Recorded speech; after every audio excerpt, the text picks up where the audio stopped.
हिंदुस्तान पर चीन का हमला हुआ तो सारा हिंदुस्तान कविता करने लगा था। आपको भी पता होगा, सारा हिंदुस्तान कहने लगा था कि हम सोए हुए शेर हैं, हमें छेड़ो मत। तो मैंने कई कवियों से पूछा कि शेरों ने कभी भी नहीं कहा है कि हम सोए हुए शेर हैं, हमें छेड़ो मत।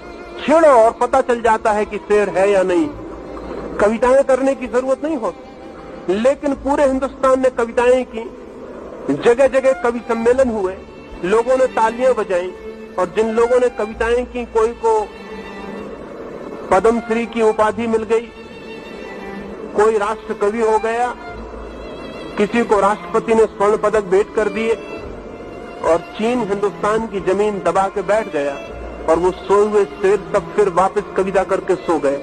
उनका कुछ भी पता नहीं चला कि वो कहां चले गए।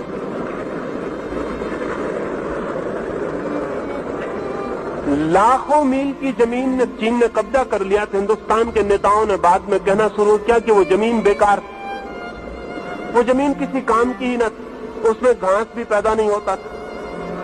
अगर वो जमीन बेकार थी तो फिर जवानों को लड़ाना बेकार था, पहले ही जमीन छोड़ देनी थी। और अगर जमीन पर घास भी नहीं उगती थी तो उसके लिए लड़ने की कोई जरूरत नहीं थी। तो मैं उन नेताओं से कहता हूं कि अभी भी देश में जितनी जमीन और बेकार हो उसे चुपचाप दूसरों को दे देना चाहिए, ताकि कोई झंझट ना हो, कोई झगड़ा ना हो।